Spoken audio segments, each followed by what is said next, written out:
Fala galera, tudo bem? Meu nome é Dionei, bem-vindo ao meu canal mais uma vez, tá? Esse aqui é o canal Filmes e Cia, canal esse onde eu falo de muitas coisas aí que, na realidade, é um canal primário, né? Eu tô começando a querer, né, falar sobre essas coisas aí que envolvem filmes, séries, enfim, tudo relacionado à cultura pop, mas que de alguma forma agradam vocês e me agrada, né? Então eu decidi fazer esse canal justamente para abordar esses temas que eu tanto gosto, tá? Bom, no vídeo de hoje eu vou dar continuidade a uma série de livros aí, na realidade é uma trilogia, né, chamado Lembranças de um Passado da Terra. O livro esse que é de um autor chinês chamado Liu Cixin, né, um ator aí um autor que tem uma seção muito grande no ramo da ficção científica, né, teve premiações, né, um deles é o prêmio Hugo, tá, é um prêmio muito importante da literatura aí, mundial, digamos assim, e nesse livro que é o terceiro, né? Eu abordo esse bendito aqui, ó, chamado O Fim da Morte, né? O primeiro se chama O Problema dos Três Corpos, na qual a Netflix fez a primeira temporada. Aí tem um segundo livro que se chama Floresta Sombria, na qual a gente tem esse livro aqui, olha que capa show de bola. Enfim, e como eu falei para vocês, né, esse livro ele dá uma conclusão épica, né? Épica e muito mais além do que épica para esse desfecho dessas histórias aí que permeia alguns séculos, né? Até então no primeiro livro a gente entende que a Terra tem esse inimigo, né, que está vindo para a Terra para tomar a Terra. No segundo livro a gente tem o projeto Barreiras, que é onde a Terra passa a trabalhar em uma ideia que coíbe essa vinda dos alienígenas para a Terra, que se chama Projeto Barreiras. E no terceiro livro, a gente entende que na realidade não é só essa raça que existe no universo, né? Há inúmeras outras espécies e que o universo é extremamente hostil, né? E o livro ele dá essa abordagem, né? Será que realmente faz sentido a gente ter outros outros contatos, né? Outras civilizações conhecidas para nós? Será que faz sentido a gente ter essa necessidade de buscar? Que de fato é o que acontece, né? A gente tem essa curiosidade em descobrir, né? Se de fato existem outras espécies e se elas são como a gente, né? Bom, introduzir um pouco a história. Nesse livro a gente tem um personagem chamado Shang Xin, né? Essa personagem ela vai ser a nova portadora da espada, né? Até então no segundo livro a gente tem um personagem chamado Luo Di, na qual ele tem essa ideia de criar uma barreira que coíbe essa vinda dos alienígenas, né? Ele tem uma espécie de controle com ele, né? Acho que uma espécie de pulso, não sei exatamente o que é, mas enfim, ele tem uma espécie de controle na qual que se acontecer alguma coisa com ele, é emitido um sinal para o universo, né? E outras raças, assim como essa raça trissolaria, essa raça de trissolares, né? Que são os trissolarianos, eles podem captar o sinal da Terra e com isso destruir a Terra, acabar com a vida humana, né? Então o livro aborda esse tema de maneira bem sombria, né? E bem reflexiva, né? Então, em dado momento, ela recebe esse poder. Quando ela recebe esse poder, a própria raça alienígena, né, que é Trissolares, ela passa ela faz um ataque surpresa, né, que até então a época anterior a essa passagem de bastão de Luo Di para Shang Xin, eles viveram uma época de boa relação, digamos assim, né, onde os Trissolares compartilhavam conhecimento, né, pelo fato deles existirem há mais tempo, e com isso a Terra passava a cultura da Terra para os alienígenas. Então os alienígenas aprenderam muito com a gente e a gente, né, seres humanos, aprendemos muito com a raça de Trissolares, né, sobretudo sobre questão de tecnologia e entendimento sobre o funcionamento do universo, né? Então, só que tem esse detalhe, né, tem essa surpresinha que na hora de passar o bastão, né, que levou alguns minutos, a Terra sofre esse ataque pelos alienígenas, né? Eles têm uma espécie de sonda que eles emitem, que emite energia e é extremamente rápida e veloz. Então eles fazem um ataque, então com isso eles destroem todas as antenas ali que poderiam emitir sinal para o universo, que seria uma garantia de sobrevivência da Terra, e com isso passam mais uma vez a dominar a Terra, né? Só que algumas naves que estavam fazendo ali o controle da Terra conseguem escapar. Então eles conseguem escapar, né? Claro, tem muito mais coisa, mas eu estou sendo bem sucinto, bem breve, né? Até porque o livro é muito denso e difícil em alguns pontos, mas é uma leitura extremamente rica e interessante. em termos de conceitos, né? Enfim, essas naves, né? Uma, se eu não me engano, chama-se Espaço Azul. Elas conseguem, elas descobrem, né? Ou melhor, elas fogem, né? Até certo ponto.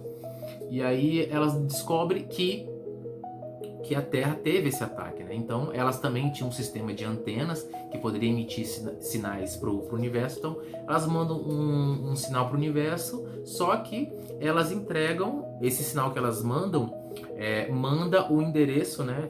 Entre aspas, o endereço cósmico de Trissolares, né? O planeta que por si só já estava morrendo, né? Por isso que os alienígenas eles estavam vindo para a Terra.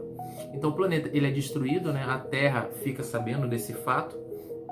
E aí, como Trissolares é, entre aspas, perto da Terra, que eles têm uma distância ali de 4 anos-luz, eles entendem que a Terra não tem mais interesse para eles, porque da mesma maneira que os planetas deles foram destruídos, a Terra também poderia ser destruída, né? Então simplesmente eles vão embora. Só que nisso aconteceu muita coisa na Terra, muita gente morreu, enfim, muitos povos migraram para um determinado ponto da Terra, né? Para a Austrália, pelo menos é o que o livro conta. Então a Terra iria passar a viver ali, né? Mas aconteceu esse fato, então eles explicaram que a Terra não teria mais interesse para eles, tá? Então simplesmente eles vão embora e a Terra fica mais uma vez na esperança, né? De talvez ter ali uma vivência, né?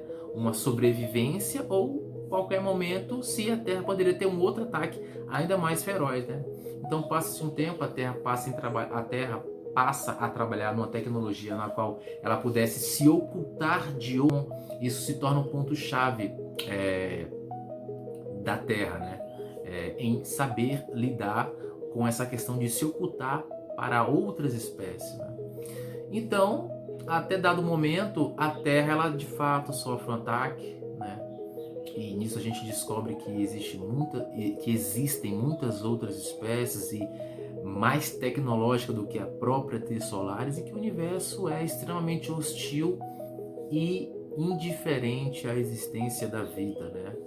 Então é algo extremamente reflexivo. Ele tem assim até em certos pontos uma pegada de terror, né? Porque poxa, a gente está aqui, né, numa bola giratória no meio do nada, e a gente tem essa questão de querer buscar, né? De buscar vidas em outros planetas, né? Isso eu falo da realidade, tá? A gente tem essa coisa nossa, né? A gente tem sondas aí que estão pelo universo afora com todos os nossos dados, né? Enfim, e dando a nossa localização. Então é o que de fato acontece. Então o livro ele trabalha essa questão. No primeiro livro, o próprio autor, ele logo no finalzinho, ele dá uma descrição do pensamento dele, que ele é contra essa questão de a gente ter essa busca de se expor no universo, né? Então esse livro ele não se apega muito aos personagens, né? Sobretudo em sua grande maioria, mas ele se apega mais às ideias, né, que são abordadas, que a meu ver são ideias extremamente interessantes, tá? Muita coisa acontece e eu espero que vocês de fato gostem de ler, e sobretudo livros desse tipo que faz a gente pensar um pouco, né? Fazer um exercício mental. Como eu falei, esse livro ele é extremamente denso, tem muita coisa que eu de fato não entendia e ainda não entendo partes, né? Mas ele aborda de uma maneira bem interessante, né? Se eu não me engano, ele é da área da computação, né? Então ele tem muita técnica para abordar esses assuntos de maneira bem interessante e bem amarrada, né?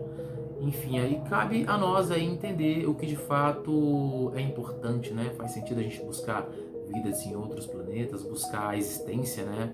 A gente se expor, né? Será que isso não seria um perigo pra gente? Será que de fato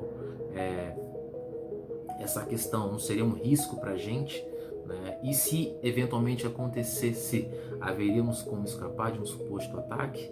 Então fica a reflexão. Tem um dado momento, inclusive, que é mandado uma sonda, né, para poder interceptar esses alienígenas, né, os Trissolares. E aí essa sonda se perde, passa-se um tempo. Essa sonda estava levando um cérebro de um personagem muito interessante, na qual, enfim, não vou entrar em muitos detalhes, Mas, enfim, passa-se um tempo, esse personagem, ele aparece, né? Esse cérebro, né, desse personagem. E aí os alienígenas mesmo que conseguem construir toda a fisiologia dele, né? E aí quer conversar com ela, com essa personagem que seria a portadora da espada, a Shen-Xin. E eles conversam através de metáfora, né? Só que o detalhe é que, tipo assim, ele não poderia passar nenhuma informação de relevante dos alienígenas, né? Até porque os alienígenas não queriam passar mais a tecnologia, o conhecimento que eles tinham sobre o universo. Então eles passam a conversar sobre metáforas, falar da infância. E a partir desse momento, dessa conversa, né, que é através de metáfora, que até então os alienígenas desconheciam, né? Porque eles são a raça que eles não sabem mentir, né? Eles não têm esse domínio de mentir. Isso que é o mais interessante. A gente, entre aspas, né, até por segurança, às vezes a gente mente, a gente é um ser que mente. E essa raça não. Essa questão de mentir para eles é algo totalmente quase que inconcebível, né? Então eles têm muita falta de entendimento com relação a esse ponto. Como que vocês mentem, né? Eles são uma raça que eles emitem sinais, e com esses sinais que eles emitem, né, que é por meio de cores, eles falam o pensamento deles, né? Eles não propriamente falam, eles emitem o pensamento. É quase que impossível mentir, né? Então é isso. Então, através dessa conversa, dessa metáfora, ela passa a trabalhar em uma nova tecnologia, justamente com as mentes mais interessantes da Terra, para poder desenvolver uma tecnologia na qual a Terra, né, poderia se ocultar mediante a um outro ataque. Enfim, como eu falei, a Terra ela é destruída, então tem muita coisa interessante. Bom, se vocês gostaram do que eu falei um pouco, tá? Como eu te falei, o vídeo é totalmente sem roteiro, tá? Eu frisei alguns tópicos, né? Até coloquei aqui um roteiro aqui sobre alguns pontos que eu falei aqui no computador para me poder abordar, porque é muita coisa. Mas é isso, curte, comenta, compartilha. E aí, a gente está de fato sozinho? Faz sentido a gente buscar vida pelo universo afora? Qual o risco que isso representa? Valeu, é nóis, tchau.